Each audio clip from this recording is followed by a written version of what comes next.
Dr. Beth Whitaker is an assistant teaching professor in the Department of Educational Leadership and Policy Analysis at Mizzou, where she teaches K-12 leadership courses and supervises administrator interns.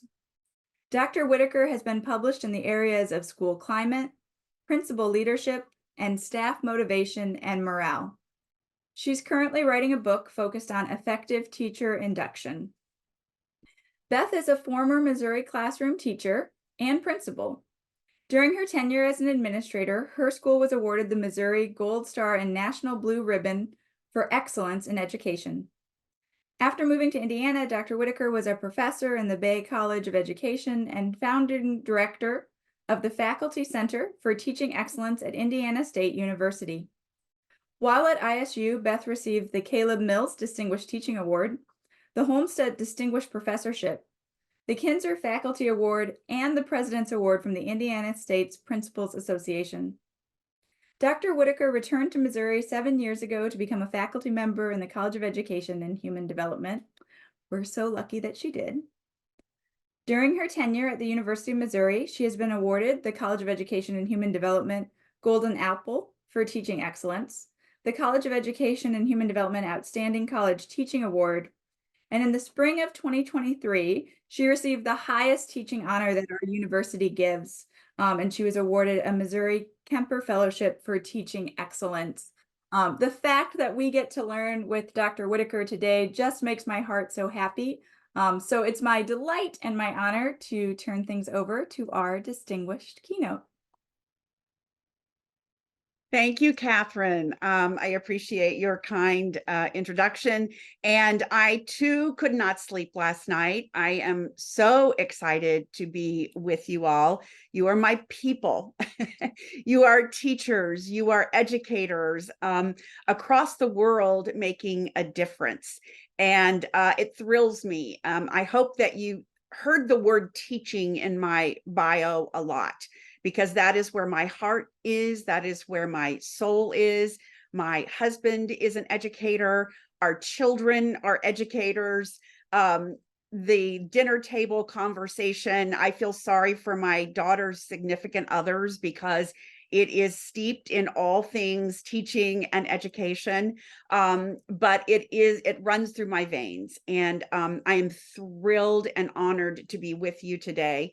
Just for fun, I just thought of this as Catherine was talking. So I teach on Zoom, spend a lot of time on Zoom, and we all have off and on during COVID, and now that we are having opportunities to engage in this fashion. So do you have a favorite creature comfort that you bring with you to things like this? For example, I told Catherine and Angie after we'd done kind of a sound check, etc., that I was going to the refrigerator to put my favorite creamer in my coffee, which, by the way, I know this, it's backwards, but I chose this cup particularly today because you are my bliss. But I have a favorite creamer that I put in my coffee when I'm teaching and when I'm on Zoom. I have my favorite slippers on, professional on the top, comfy on the bottom. So throw in the chat, do you have a favorite creature comfort that you bring with you, that you surround yourself with, either during these meetings or online or this time of year? Always coffee. Yes, for sure. Oh, so my coffee creamer, this time of year, Starbucks has the most amazing coffee creamers that you can buy here in the States. Yes, water is a must. So I do have my other piece of hydration here with me too. Absolutely.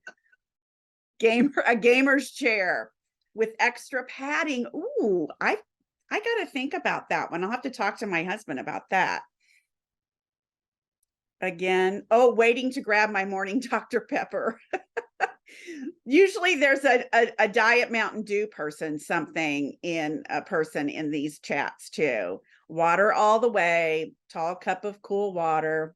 Oh, Starbucks in Brazil lost their license to operate. Whoops. I hope you have a good coffee place that I'm sure you do. It is Brazil. I'm sure there's Excellent cop. Oh, a space heater. I've done that one too. Yes, dogs and cats. My students, I'll look up and there'll be a cat laying on someone's shoulder during class. Well, it's important that we take care of ourselves, which is the theme of what I'm going to talk with you about today. And I will get started sharing my screen with you because teaching matters. It matters every day. My husband says, he's got a quote, the best thing about teaching is that it matters. The hardest thing is that it matters every day. And but that's the joyful part of it, because we are on our game, we are thinking, we are processing each and every day. So I put my email address here, my Mizzou email address, in this opening slide. I'm also, I use Twitter or X. I'm going to be referring to tweets and Twitter today because I like that name better. And I am at Beth Whitaker 2. My husband always jokes and says she's at Beth Whitaker 2 on Twitter, but she's Beth Whitaker 1 in my heart. That's a cute line. I got to give him props for that one. But you can follow me on Twitter.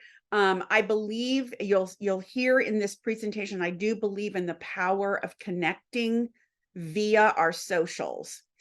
Whether it be Twitter, whether it be Instagram, whether it be Facebook, because all of that was very life-changing for me, and I'll share with you that in a moment. So let's start by looking at these pictures, and I can tell some of them are not as clear as others, but they are pictures of classrooms.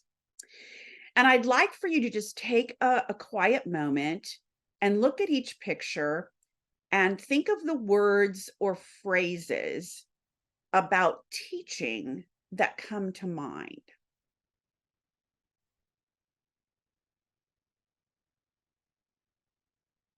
So one thing that comes to mind to me immediately is the looks on the faces of each of these teachers.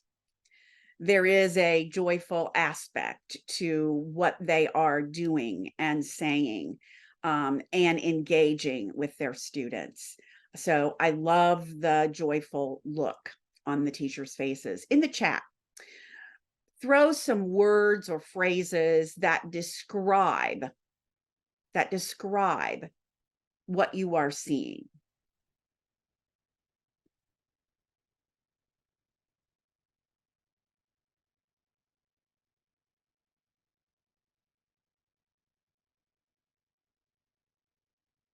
Okay, I see relationships, caring, excitement, engagement, smiles, interacting, active learning, happiness, joy, growth, couple of growth. There is a teacher on the stage at this point. Encouragement, excitement, happy students. Oh, I like active listening. So all of these things help us envision what classrooms could and should be. Now, we know they're always not perfect like this, right? These are captured moments. But this is what we aspire to. This is where we want to be as teachers. We want to feel this kind of joy when we teach, because, it is contagious, my friends. Catherine Fishman Weaver is contagious. She brings energy to what she does, and that is contagious to those of us around her. As a teacher, you are contagious. So if you are bringing joy to what you are sharing, absolutely your students, the majority of them, will be part of that. So that's what we're going to focus on today. So let's move on. So our plan, this is our plan, our plan of our time together. I've got 3 kind of chunks that I want to explore with you. Nothing is earth-shattering. Nothing is, full of research they are best practices, but today I wanted to focus on the things that can move us forward that aren't overwhelming. This is not a new program that you have to understand or adapt. These are things you can easily reflect on, do for yourself this time of year. So these are my 3 Ps. We're going to look at just some pedagogy tweaks, some teaching tweaks. What are some things we can think about as we deliver content, just a tweak or two that can make what we do richer, more informative, more valuable to our students as we aspire to their mastery. Then I also want to explore something called passion projects. One of my favorite courses that I teach here at Mizzou is a professional development for learning course where we talk to our future principals and superintendents about how do you grow your teachers. Uh, the plethora of options out there are mind-boggling of ways to engage faculty in growth.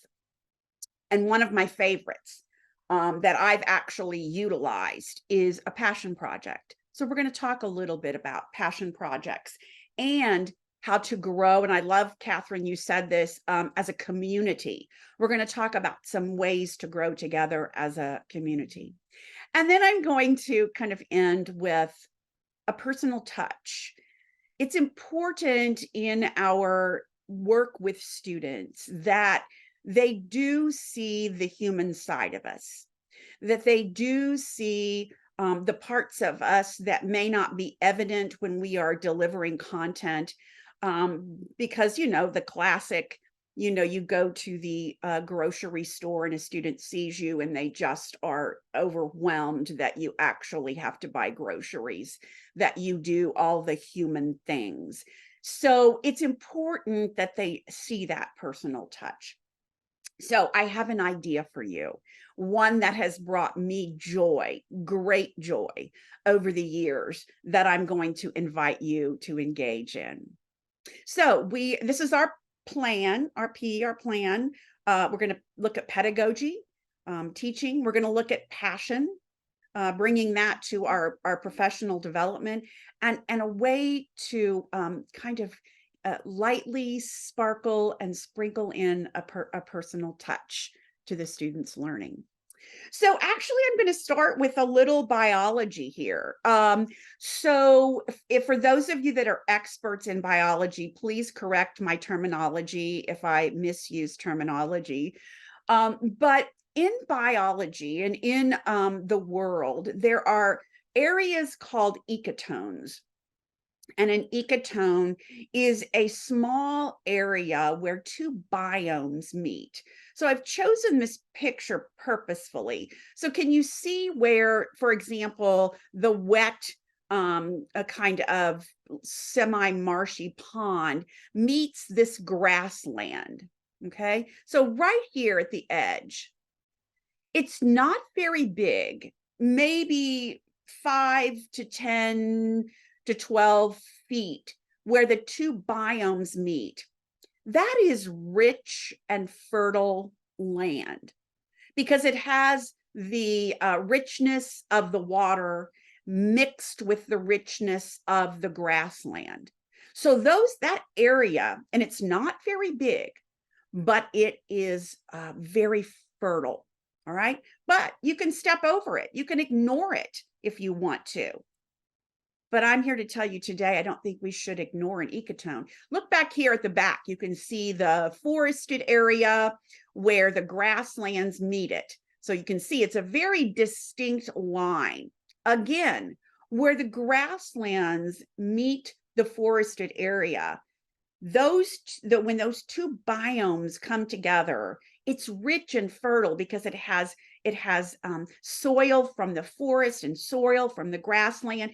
That is a rich and fertile area that, again, can easily be stepped over because we want to get into the forest. We want to explore what's in there, or we want to get out of the water because we're tired of waiting. We want to get to the grasslands.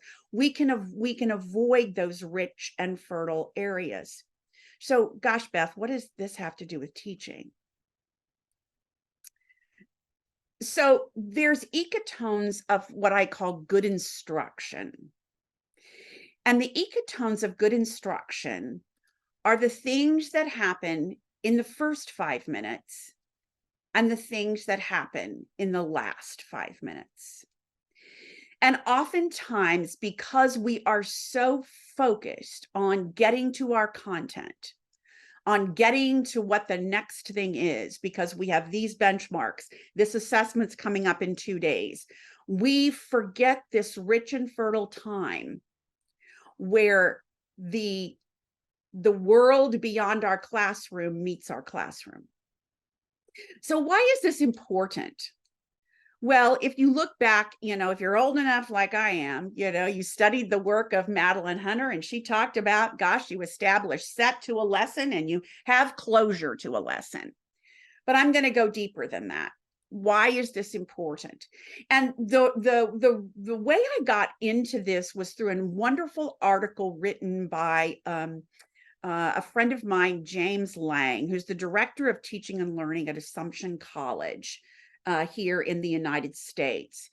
And he talked about a college classroom, thinking about the first 5 minutes of college students walking into your classroom. And it's true, no matter where you are, whether you're in elementary, middle, or high school, our students are walking into our settings with lots, right?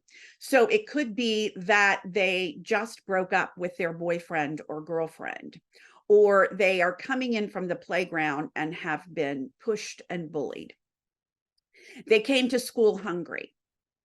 Their grandfather or grandmother is very ill. In college, it could be, again, a boyfriend or a girlfriend issue, something in the dorm, something to do with an organization that they are in, or they've just got an F on the test that they took in the class before. You've got to invite them in to your content. You've got to be thoughtful about how you weave them into what you want them to learn today. So why is the last 5 minutes important? I think that's very simple. I always want my students to want to come back. I always want my students to want to come back. I want to leave them feeling either really good about what they've learned or pondering something, or dangle a little carrot, a little commercial about what's coming next. I want them to want to return to me. Again, it's easy to ignore these times because we are very focused on our curriculum, what needs to be taught. We only have a certain amount of time. But I'm here to tell you that if you think carefully about these two things, the teaching then becomes easier. The students, their mindset is with you, not what happened before they got to you. So let's look at some things that we can think about in the first 5 minutes. Very easy would be a friendly greeting, a smile. Catherine was greeting people as you entered into our session today. Good morning, using all sorts of wonderful languages, and it was very impressive, but it sets a tone, right? It sets a tone. So she was friendly. She was outgoing. She was joyful. It sets a tone. One thing I have used, you can now, FYI, I was a QR code fan before COVID. Now everyone uses QR codes for lots of things, but a QR code up on the board in your classroom, where if you have devices or if the students utilize devices that they could scan, and it takes them to an article, a picture, a short video, something related to your content or something you want them to know that can engage them in the moment, help them weave their way into the moment.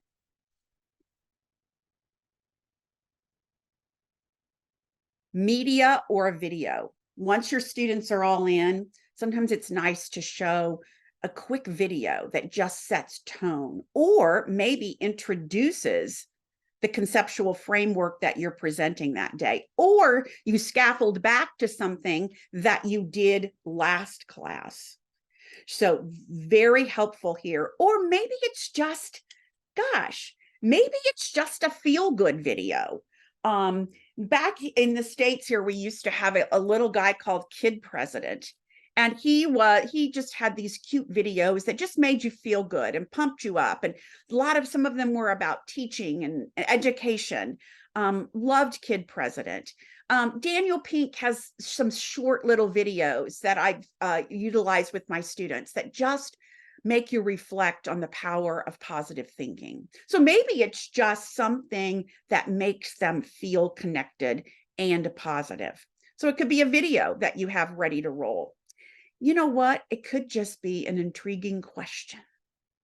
You've got it posted on the board, or you ask each of them as they enter the room and you're giving them a friendly greeting. An intriguing question that makes them think about the content. Poll, surveys, lots of tools to do this. One of my favorites is one called Mentimeter.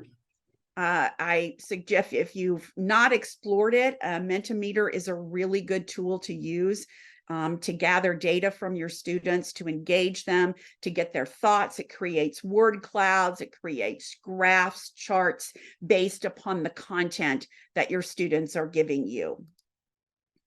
Current news, I always start my class when I teach my students with what I have a tweet of the day. And I bring up Twitter and I find a tweet. Maybe it's a tweet that I've done. Maybe it's a tweet that they've done. Maybe it's a tweet of a superstar educator that I want them to engage with. Maybe it is a tweet from an organization like Edutopia that I want them to engage with. A superstar educator might be Jennifer Gonzalez, who does Cult of Pedagogy. So I am starting out class by introducing them to superstars in the world of education and people that can help them grow in their craft. And I am also a big fan of just using a picture, an image, or a sketch note. And I bet there are many of you in this session that are really, really good at drawing. And I'm a huge believer. My students actually I send them through the mail, since we are virtual, but I send them a small notebook. And it's not very big, and it's Mizzou colors, and it's their interactive notebook. And I periodically have them draw their learning in that notebook, a picture of what they have learned. And I let them share those. We use Flip a lot in our classes, where the students actually make videos that others can see, and they share their picture and talk about it. It's important to let students draw. But back to the sketch note, one of my favorite people is Sylvia Duckworth. Sylvia Duckworth has several sketch note books. Her sketch notes are gorgeous. They are very education focused. And when I am working with my students, I use her sketch notes a lot in the first 5 minutes, just to get them thinking about the content. She takes a concept and draws it for you to look at. So it celebrates all the good things about a concept in a visual way. So the first 5 minutes, some ideas, okay? I'm going to let you talk here in a moment. I want you to be thinking about what is something that you love to do in the first 5 minutes that you could share with our team. So let's flip now to the last 5 minutes. And remember, you'll want them to want to come back. So in the last 5 minutes, what can you do? Well, you can just have them write a quick minute paper. something that they might supply to you or not supply to you or send to you virtually. They could just write a quick minute paper about what's happened in the class. What are their wonderings? This next one, what is the muddiest point? You know, what is still causing me a little bit of concern as we're talking about this concept or we're learning about this math concept? A poll. Another way, a quick way to end to get an idea of what is sticking with your students and what might not be sticking with your students. An exit ticket. I used to love to do this with my college students. I would just give them, you can see I put Post-it notes over here. I would give them all a Post-it note and I would, pose a question. What are you walking away with today? What is something new that you have learned? And then as they left, I had them pop it on the door frame as they walked out the door. Something that is confusing for you, something that you want me to do more of, something you want me to do less of. It's a great way to get feedback. When I ask the students those personal questions about their learning, they know I value their voice. That makes them more apt to want to return to the class. A captioning contest. What's a caption for today? Think about our room, what we've done. What's a caption that you'd write if we were writing an article and there was a picture of our class? What's the caption of today?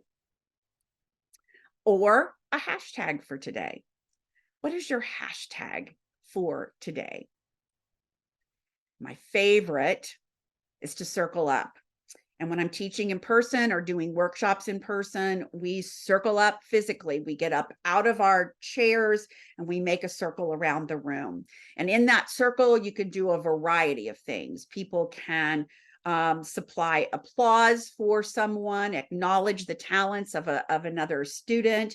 You can ask each person to give a word or phrase about their learning during the day. It's just a wonderful way, a warm way, because we are all in a circle to wrap it up. I still do this online. The students all know we're going to circle up at the end. I may ask them to supply me a hashtag for the day. Again, a word or phrase that encapsulates their learning, a person they want to compliment. So we always circle up. And most importantly, be available with your body language, with your eye contact, standing by the door. Don't just immediately, if you are having to move to the next class, or don't immediately sit down at your computer. Make yourself available as your students are in and out. We elementary folk too, they're with us all the time. And so we are kind of an open door of availability, but it is important that they know that they can talk and share. So one more picture of ecotones. You can see those rich and fertile areas where the water meets the grasslands and the grasslands meet the forest. Those rich and fertile areas of instruction are important. And can I add a piece to this? If you are a teacher leader in your buildings, in your learning communities, when you are running meetings, this is also important. How you start the meeting, the first 5 minutes of the meeting and the last 5 minutes of the meeting. How are you starting your meetings? It's very important to think about this. I do a whole thing with leaders on the ecotones of a successful meeting. Think about what else Catherine did today. She talked about 5 amazing points about Mizzou Academy. She took that time to set a tone. Again, she was friendly at the beginning, as I said, but she also brought us into the content. Who are we and why are we here?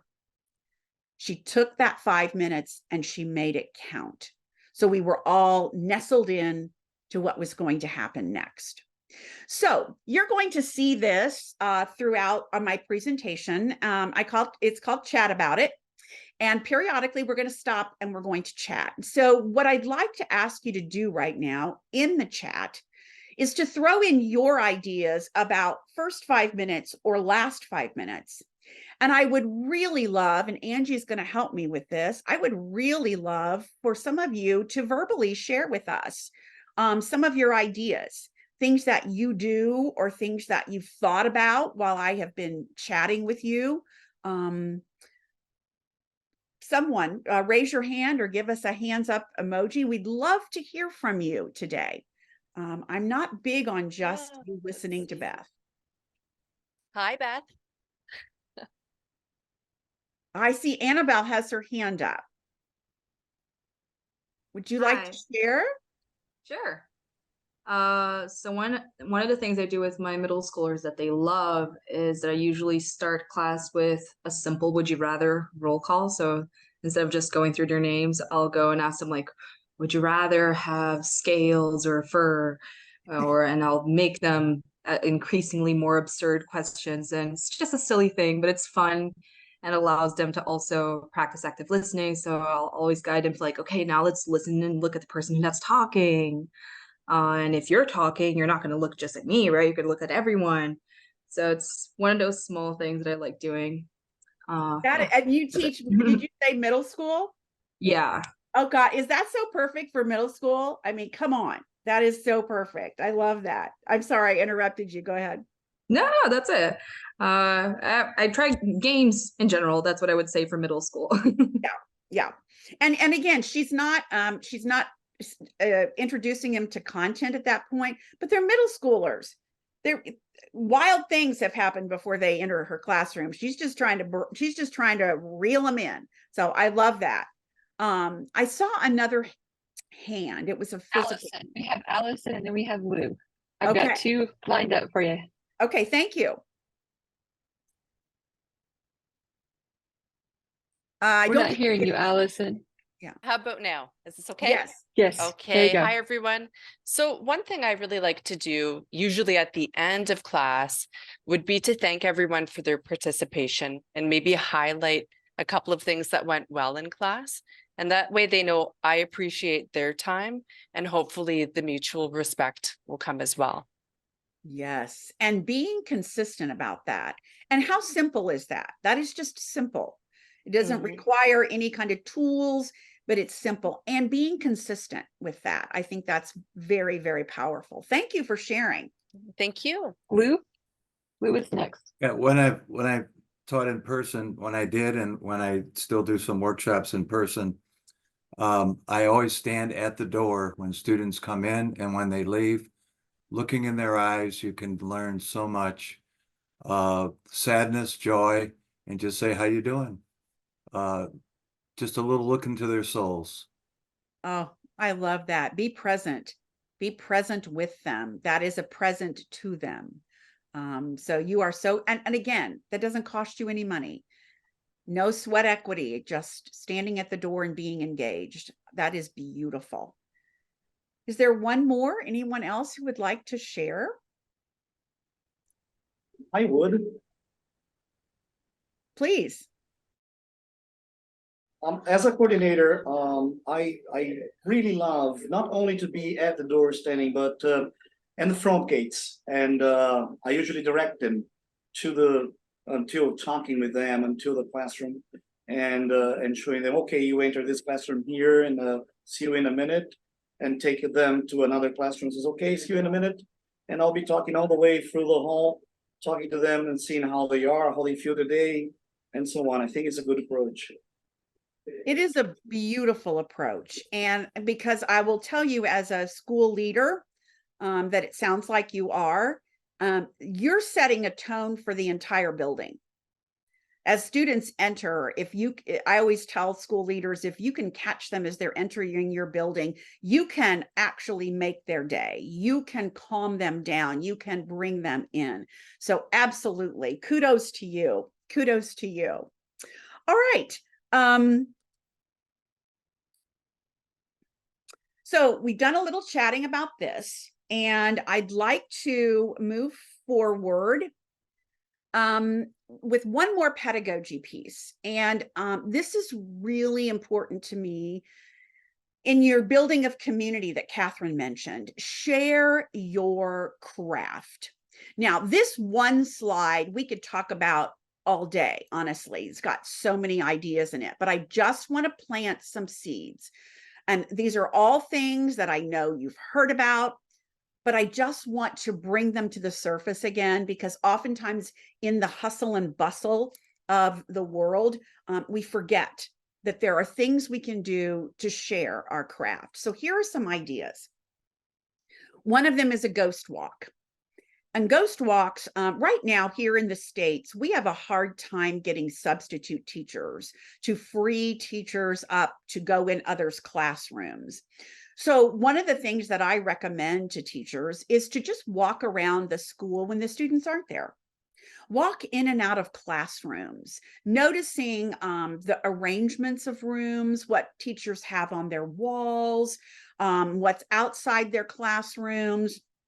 And you might think, oh, Beth, this sounds very elementary. Well, yes, the elementary is rich in this, but I have done ghost walks and gallery walks in middle and high school classrooms and gotten a world of information and questions that I want to ask teachers.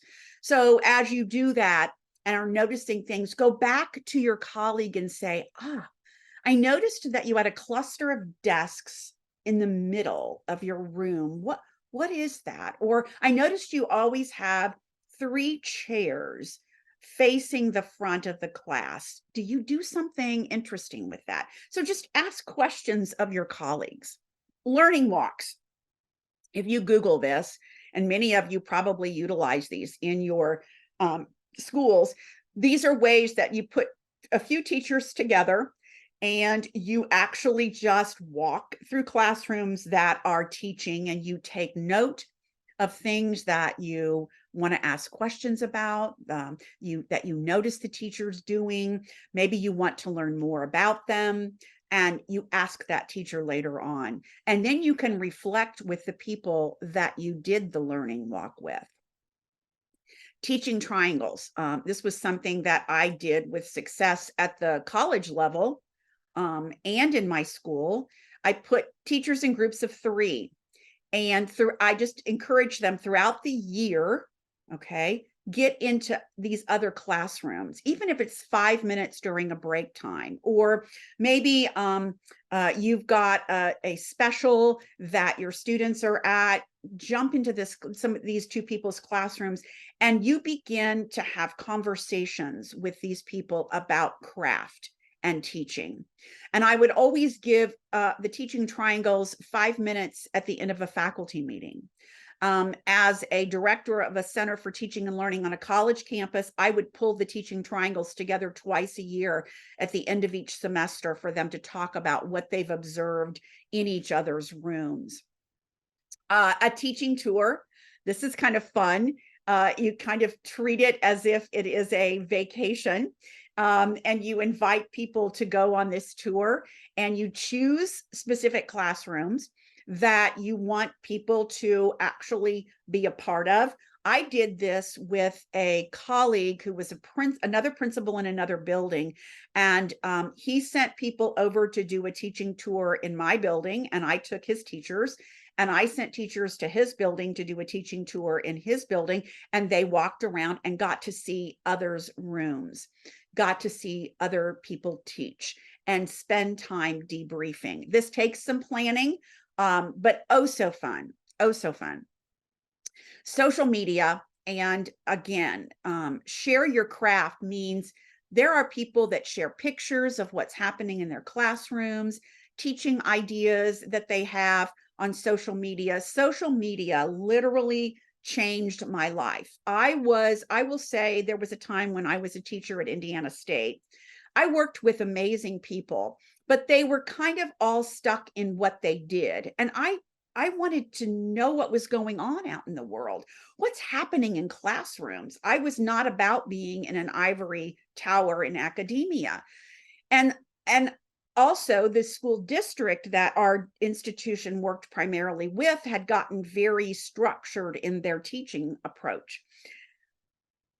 I got on Twitter with the help of my husband, and in 10 minutes, I saw the world out there, the gorgeous things that people are doing in classrooms. I became motivated, inspired. I followed these people. I watched their videos. I looked at their pictures. It was like a sponge, and it became my personal passion project to grow using social media. I will tell you, to this day, I don't think I would have been chosen as the founding director of the Teaching and Learning Center on campus. And remember, this Teaching and Learning Center at Indiana State was for professors to come to be better teachers, for college professors. So that was a challenge in and of itself. But I don't think I would have been chosen for that position had I not done this passion project with myself via social media. And then one of my favorites is just a basic craft conversation. Maybe you don't have any of these other things that you can do, but you're walking down the hallway and you hear a teacher teaching, or you hear you watch the students are engaged in something which I call magic in the classroom. Go up to that teacher and ask, what were you doing with the students today? They were so engaged. There was so much fun happening. Have a craft conversation with a colleague. Begin that sharing of ideas. So I hope I plant a seed here. Share your craft. I want to segue on to this, make your professional development inspiring. You need to own some of your professional development. I encourage you to do this. Yes, you are in systems that have professional development opportunities, but take a chunk of that and own it. And why is this important? Because my example of me learning through Twitter, that was a missing piece for me. You crafting your own journey, your own passion, could be a missing piece for you. It might be able to give you the joy that you need to grow. So gosh, what is a passion project? This is where I want you to create your own. I want you to, and I know you're thinking, well, Beth, my life is so full. I'm telling you, if you choose the right passion project, you will run with this and it will be joyful for you. So creating a passion project. So you choose an area that can benefit students, colleagues, and the school. Most of all, you choose an area that can benefit you as a teacher, okay? Set a goal for learning about and implementing your new knowledge. Develop a plan for this learning journey. Let's say, I just wanted to learn that, well, okay, this year, one of my goals, and I've told my students that my passion project is to learn more about how technology is impacting classrooms, particularly how teachers are using, I'm looking at AI right now. So how would I craft my own learning journey? Well, I could visit other classrooms and schools. I could do a book study with myself or find a colleague. I can attend conferences like this and webinars. You're going to have a session on AI. Maybe I should ask permission to be a part of that. Listen to podcasts. This list goes on and on and on.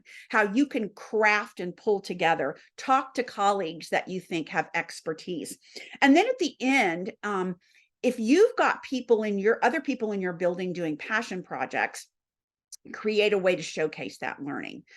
There's a superintendent here in the States that has his teachers do passion projects. And at the end of the year, the gymnasium looks like a science fair because all the teachers have kind of trifold things set up where they're talking about their passion project. What did they learn and how did they grow? It can be shared at a faculty meeting. There was a school in Michigan that gave teachers the option. You can either do our traditional PD or you can do a passion project. And they were given accountability measures throughout that process. But I'm telling you, a passion project can literally spark and become that missing piece for you. So real quickly, chat about it in the chat box. Throw in, if you could create a passion project for yourself right now, what would it be? Throw that into the chat. For 10 years, I posted this day's joy, one good thing. Ooh, yes. A dance, yes. So some of my students, I have my students choose a passion project. And one of my students this year, she didn't choose something related to instruction. She said, Dr. Whitaker, I want to learn how to can tomatoes. And I'm not making the time for me to learn how to can my tomatoes from my garden. I said, what a great passion project. Find other people you can learn from. Yes, then tell us and show us how you did this. She said, because it's going to bring me joy. So dancing classes, yoga. So please think about a passion project for yourself related to teaching. All right, so I'm going to bring it into now the last P, bringing that personal piece in. During my tenure at Indiana State University, before I was the director of the Center for Teaching and Learning, I taught reading courses, corrective reading courses. And one thing we did on the last day of class, every time I taught the course, was we shared our literature life with each other. So, what is your literature life? So your literature life is a collection of the written word that has inspired and impacted your life. Your literature life can include books, poems, song lyrics, notes, etc. It just has to have words, your literature life. So everyone brings in a bag, and within that bag are the pieces of their literature life, okay? And I always start. And so I will share one piece of my literature. I have it right here next to me, but I'm going to share one piece of my literature life with you today, just as an example, but maybe you will be able to recognize the book I'm talking about. So I was blessed to grow up just down the road from my grandparents. And I would often ride my bike or walk to their house. And they were farmers, and they had the typical 2-story farmhouse. And my grandmother was always either in the garden or in the kitchen, doing all these magical things that I, to this day, cannot do, unfortunately, in the kitchen. I hold her in awe, even though she is not with us. But this 2-story farmhouse, you walk up the stairs and you went to the right or the left, and there were just 2 bedrooms up there. To the left was a bedroom that I knew my mom and my aunt slept in as they were growing up, and to the right was the room that my nanny kept beautiful for any kinfolk that might come visit. And so she never said I wasn't allowed to go into that room, but I didn't, because it was always beautiful and tidy. But, I got into middle school and felt, like I was special. So I went in that room one day and I began to look around, and there was a bookcase. And that bookcase was beautiful. It's oak and had glass doors. And I remember scanning the titles in that bookcase, and one just jumped out at me. And so I carefully opened the door, and those glass doors, I can still hear that opening and feel nervous right now talking to you, thinking, please don't break, please don't break. I pulled the book off the shelf and I started reading. And all of a sudden I realized I had already read a chapter and then another chapter. And I remember going down to the kitchen and saying, Nani, can I take this book home? And she said, to finish it, she goes, oh, Bethy, you take any of those books up there that you want to read. So that summer, that bookcase became my own little private library. I would read a book, I would take it back. This particular book was about a female that solved mysteries. And her father's name was Carson, and her boyfriend's name was Ned. And she had 2 friends named Bess and George. And for those of you that some of you are nodding, anybody have a guess as to what I was reading? Just somebody say it. Nancy Drew. There we go. And it's Nancy Drew, and it's actually, it was The Secret of the Old Clock that I actually pulled off the shelf, which is the first one written by pseudonym Carolyn Keene of the Nancy Drew mysteries. And so I just read every Nancy Drew mystery there. And it was magical. Okay. Lots of authors. My grandparents pass away, and we each, as a grandchild, could choose one item from the house. And I asked for that bookcase. And I got that bookcase, and my parents had it refinished for me. And to this day, my children have opened that glass door into the wonderful world of the written word and explored that glass case. Now I have 3 children, so I wonder who's going to get that beautiful bookcase. But also another side note to this story. Years ago, I told my mom this story. I said, I share this, Mom. And I said, by the way, where are all those books that were in that bookcase? And she said, well, your aunt took some, and then I've got some down in the storage room. And I went down to the storage room and rummaged through those books, and I found it. What I had pulled off the shelf. Oh, I can't get it into Zoom. There it is.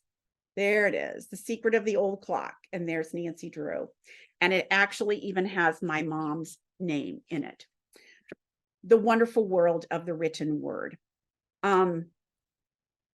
The other things that I share in my literature life with my students, I also always share my favorite children's author illustrator, the great Chris Van Allsburg. My favorite that he wrote is The Mysteries of Harris Burdick, but he's also famous for The Polar Express and other wonderful works. I call him one of those superstars because he writes it and he draws the pictures, the illustrations. And then the other piece, and I actually have that here too, is a piece written by my son when he was in 3rd grade. And he did a little piece where one page was him as a baby, and he wrote about that. And then one page was him as a 3rd grader. And then the last page was what he thought he was going to be growing up. And I was like, wow, you're going to be quite the hottie there, honey. And he is. He's a 25-year-old superstar. Sharing your literature life. So you're like, Beth, why would I do this? I teach science. Beth, I teach math. Why would we all want to share our literature life with our students? Because the greatest gift that we can give our students is a joy of reading. And for them to know that my PE teacher, that my biology teacher, that my math teacher, and my English teacher all had books that impacted them has a profound effect. That my students and I never got through this class without crying, first of all, because books bring memories, books bring joy.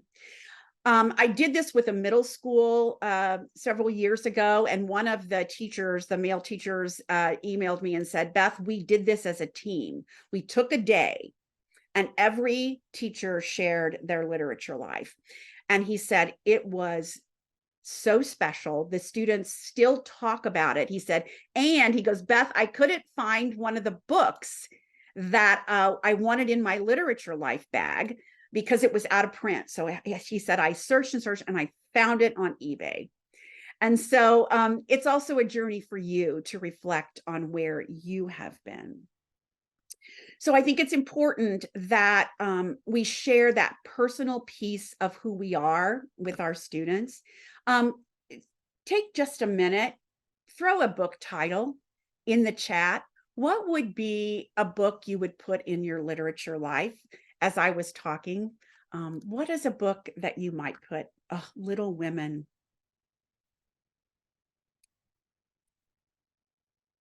Oh, I'm going to get lost. Oh, The Grapes of Wrath.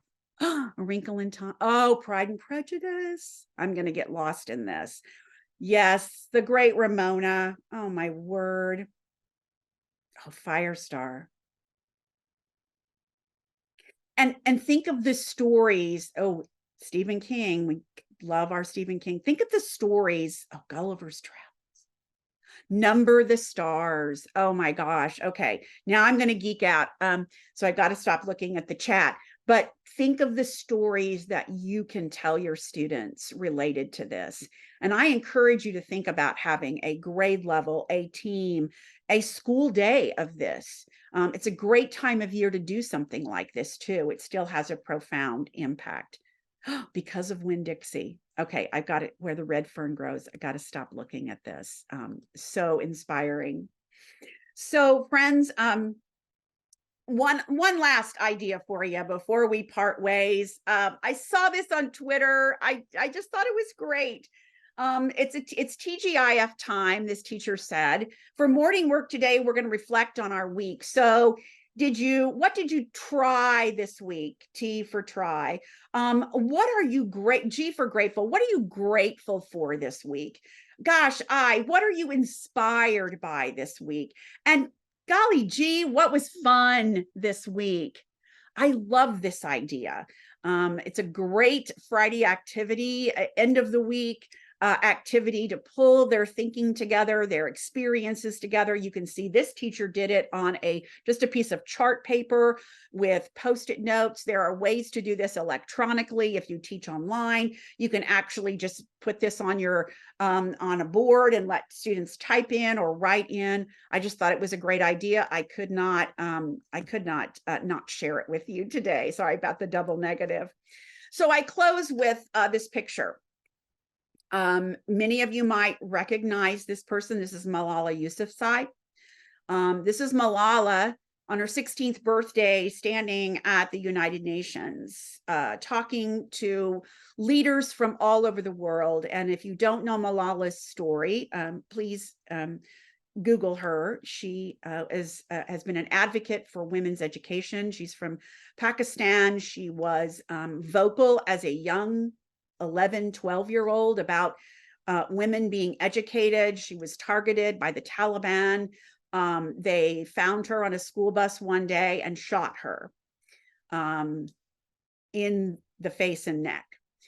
She survived, and she has continued to make a difference in the world.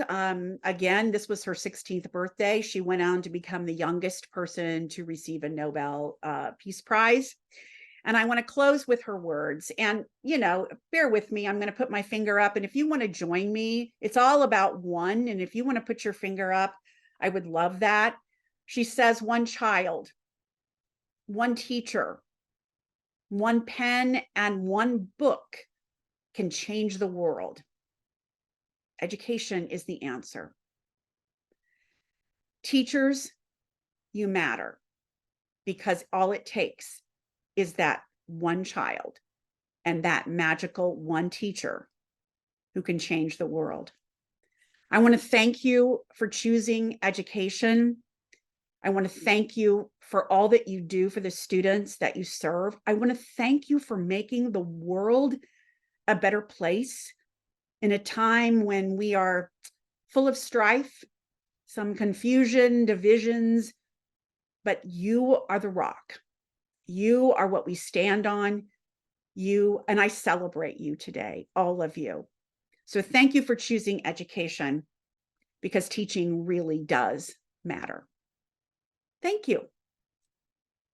It's hard to make a lot of noise on Zoom, so I want to make sure, Dr. Whitaker, that you're seeing all of the emojis, that you're seeing our ASL applause.